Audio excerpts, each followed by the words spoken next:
We got, I mean, come on, Jim. This is the nicest one that we have seen really all weekend. This is Jesse Pylon and playing Jund Roots. Walk us through this deck. By far the surprise of the weekend. Yeah. Insidious Roots, a card that has just never been able to completely take off and hasn't really had that big finish. And Jesse has been just flying through this tournament, and in a manner almost unexpected, where I would think this deck would have trouble with Izzet Prowess. Same. Just beat it on camera. Just beat it on camera, and no problem. Connor McKenzie is a phenomenal player. Pro Tour caliber level player for sure. I think Reed was just saying he played against him in the very last Pro Tour, so no slouch. And, you know, I watched that match firsthand.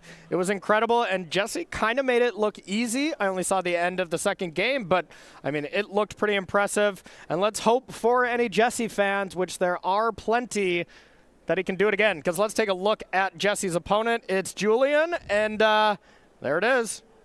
It's the bad guy, if you will. Bad guy of the event, Izzet Prowess, and this is a classic last round of really fun brew versus the big bad of the tournament.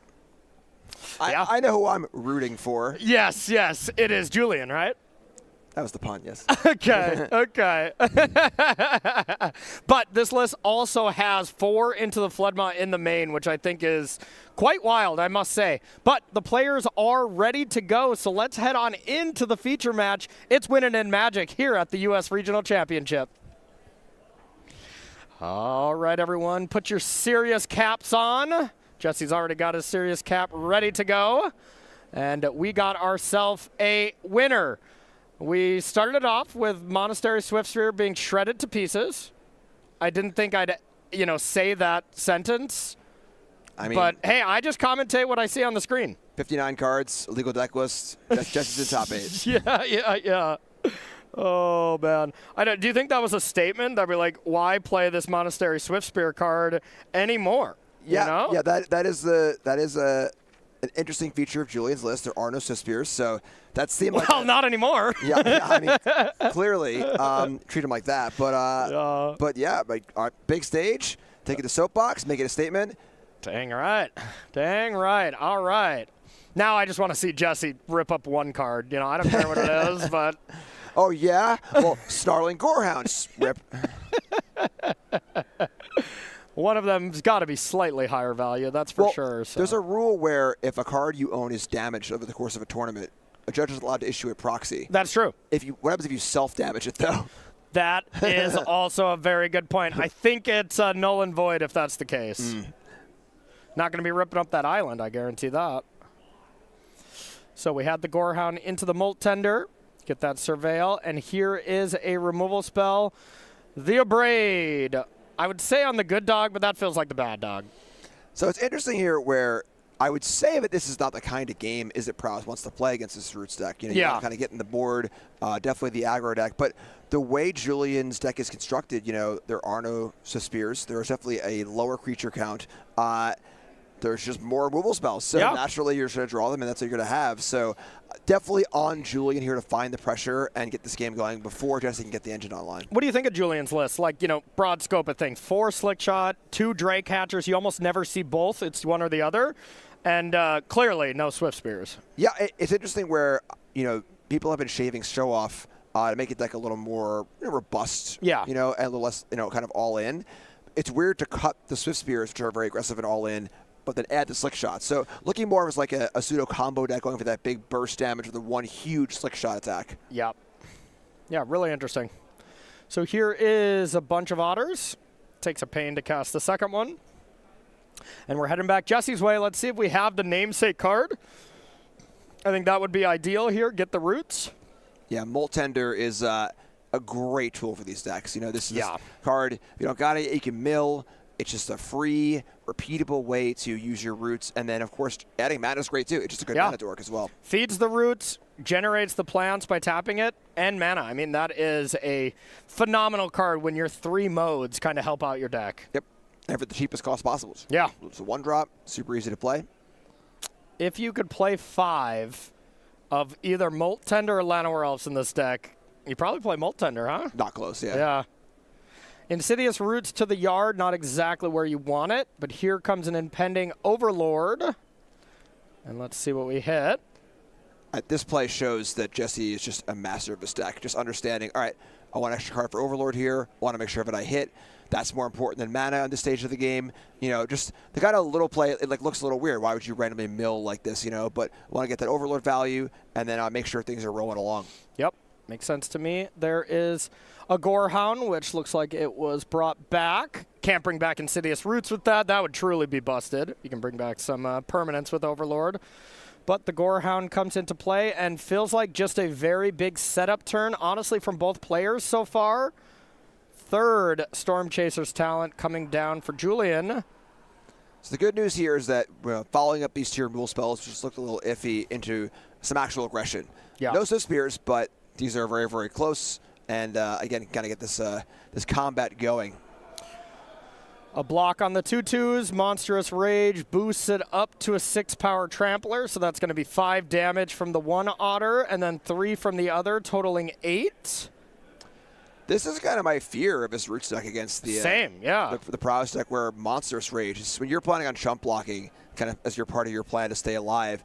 Monstrous Rage becomes a real liability. Puts a wrench in it, to say the very least. That is for sure. But hey, Julian looks like that is the end of the spells. There's one more card in hand. Didn't do anything this turn to push over the top. So if Jesse is able to find something, that shake of the head, though, leads me to believe that maybe our hand is not the absolute best, but we will see. But if Jesse can have a good turn here, we still got ourselves a game. But this is a must. This is the kind of round in a tournament where I really appreciate the player cams. Yes. You know, where, you know, we have 2 human beings playing Magic here. Yeah. Perhaps, you know, one of the bigger matches of their career, playing for top 8 of a major event. And it's tough. You know, there's a lot weighing on you in these moments, and you get to kind of see all the little wrinkles and everything. It's excellent. Yeah. And I would totally agree with you. You know, for sure for Julian, we haven't seen a ton of Julian. I don't know a lot about him. But for Jesse, he had a moment exactly like this 2 weeks ago. Had double win-ins for top 8. Lost them both. Did not make it to our elimination rounds with that Boros Monument deck. And, you know, just now got paired down where he has the record where he could draw. If Julian says, yes, I'd like to shake hands, we're in the top 8, he would be there. So, you know, I don't even want to channel it into existence here, but to be this close twice would be really brutal. So you know Jesse wants to lock this one up. So cool to have a chance again, though. Yeah. You know, these tournaments are huge. They're difficult, you know, Yeah. so it's pretty rare to have a player playing for top 8 in 2 tournaments in a row. Yeah, absolutely. I mean, says the guy who I feel like I tuned into a top 7 plus Jim Davis at an SCG tour quite often. Who, me? Yeah, you.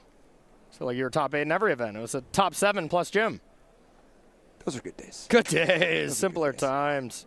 All right, there's a stock up. I see 2 lands. Slick Shot Show Off, Corey Steel Cutter, and it looks like a cantrip as the options. And that is boosting up these otters as well. Anything in particular that stands out to you? I mean, definitely want to cast another spell here. You know, if Julian doesn't have a land in play, land is a must. I think land spell is excellent. The trample, again, what makes Monstrous Rage so good is that obviously that big turn, you cast it, you trample over for a lot of damage. The monster roll is like a big deal in these prowess decks, it's annoying. Because the prowess creatures always size up pretty well, and not being able to chump block them is an issue. So, you know, 9 life here, 2 otters can be chump blocked. You know, the Haywire Might's certainly expendable, but Jesse's got some work to do to kind of get things rolling before these otters really take it down. My question was going to be, do you take land spell? You know, like, because I don't know really if you need to cast a spell this turn, or what if you get 2 spells to go off next turn. So I think even with another spell, it doesn't look like lethal to me, depending on how we block. I think that I guess the land, even without taking this, the land represents more damage too. Though, Jim, isn't this actually lethal? Well, Monstrous Rage almost assuredly lethal, but I was going to say, even with the Haywire Might, an Opt would have been lethal there, right? As we have stock up 3/6, and then trample Yeah. Because the Haywire Might ability would go on the stack. Oh, that's cute. That is very cute. That is cute. That does remove trample when you take the roll away. That's a true chump blocker where you gain 2. So now we're taking 4, 5, 6, 7, 8, 9, but gaining 2. So I think Jesse will be down to 2. That was cool. That was really cool. You always kind of like forget the roll as a card. Yeah. We saw one sacrifice to a Torch Tower earlier for bargain. Yep. And then, of course, here it is an enchantment. It can be removed. Yep. Okay. Jesse did the unthinkable, survived 2 monstrous rages. Now the problem is, now what? Concede. All right. Problem indeed. Hey, it was still cool. That is for sure. So that is Jesse falling on the first game here to Julian. And what are we doing from Jesse's side to help out in this Izzet matchup? Because like we were saying, Jesse did just win this matchup last round against Connor. And I mean, I saw some of the cards. The Harvester of Miseries looked excellent. And we saw him bring in the Obstinate Balos and the Swarm Weaver and the Scavenging Goose. Sorry, I'm doing your job because I remember seeing all these cards in his hand. I think this is different, though, because without Suspir, there's more focus on these slick shot show-offs. So a card like Bailoff is good when your opponent's kind of on the ground, kind of nickel and diming you, chip shot damage and stuff. But if they're going to attack for 9 in the air with a slick shot show-off, the Bailoff looks much less exciting. Yeah. But I do agree, Harvester Mystery looks pretty good. Scavenging Goose seems solid, too. Swarm Weaver is nice. I think things that block slick shot show off are important because Jesse doesn't have a lot of ways to kill a slick shot show off. Yeah. So a lot of Jesse's deck is predicated on blocking. So the things that do that make sense. Okay, sounds great. And then from Julian's side, how are you sideboarding against, this really tough deck to sideboard against Jund Roots? And that's the one thing I'll stress on.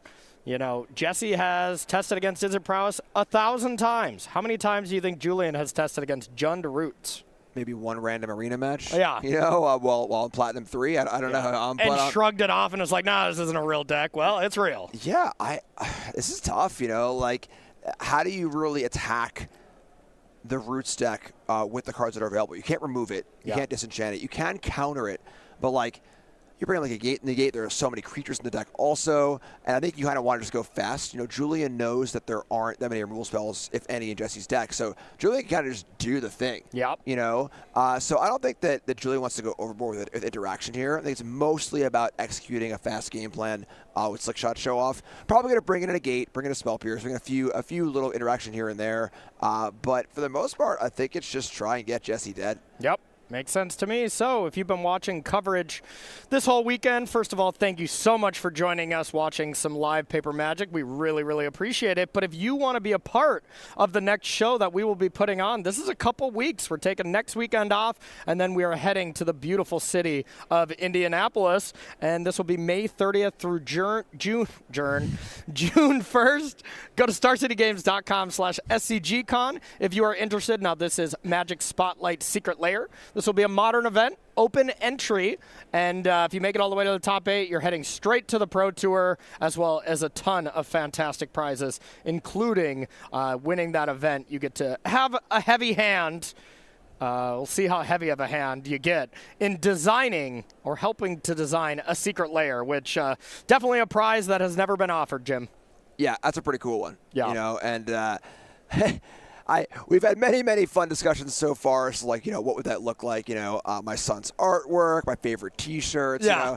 Maybe not that far, but hey, you get in the room with them, you talk to them, and you figure it out. But win the tournament first. Yeah, absolutely. And I'll let you know if I win that tournament, I'm gonna start as greedy as possible. I'm going to try to do the most Corey thing ever. I mean, granted, I won't be winning this. We'll be sitting exactly right here in 2 weeks.